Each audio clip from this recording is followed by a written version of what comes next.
Dans cette vidéo, nous allons vous montrer comment Connect vous permet de gérer les commandes de rupture ou ce que l'on appelle également les backorders. Nous allons prendre l'exemple d'une commande pour laquelle le produit n'est pas disponible. Donc cette commande-là, on voit que le produit est en rouge, il est affecté au dépôt New York. Le fait d'être en rouge spécifie que le produit n'est pas en stock. Si je vais voir les détails de la commande, je vois bien que je dois en expédier une unité, mais que le produit n'a pas été réservé, ce qui veut bien dire que le produit n'est pas en stock. À partir du moment où une commande contient un produit qui n'est pas en stock, ce produit sera automatiquement ajouté dans ce qu'on appelle les besoins d'approvisionnement. Le principe des besoins d'approvisionnement est de vous mettre en avant l'ensemble des produits que vous devez commander.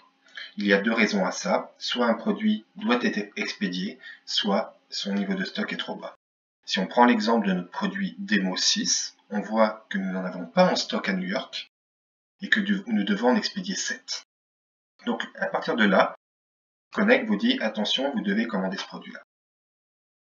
En parallèle, si je me positionne au niveau de l'écran de préparation de commande, au niveau du dépôt New York, je verrai bien que ma commande fait partie des commandes dites partielles, parce qu'il n'est pas possible de l'expédier totalement.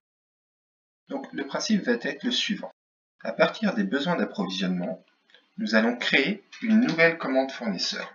Donc assez simplement, en retrouvant le produit ou en faisant un filtre par fournisseur, là je vais demander au système de me créer une commande pour 7 produits et de la créer avec le fournisseur, par exemple Textile Incorporation.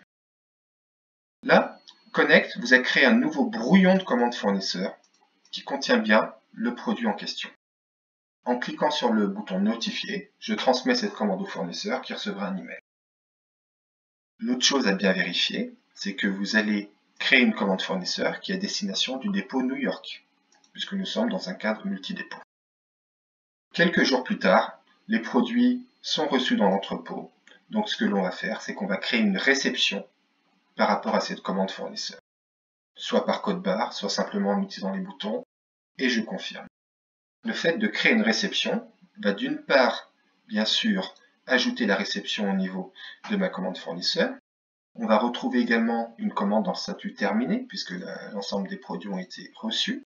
Et en allant dans la fiche produit, je vais bien voir que maintenant, le stock a été mis à jour par rapport à ma réception. Si on revient sur la commande qui nous intéresse, je la recherche dans la liste, à ce moment-là, on voit que le produit est passé en vert. Pourquoi? Parce que le stock entrant a été automatiquement réservé, affecté à cette commande en attente. Et enfin, au niveau de la préparation de commande, cette commande disparaît de l'onglet partiel pour être disponible dans l'onglet en stock.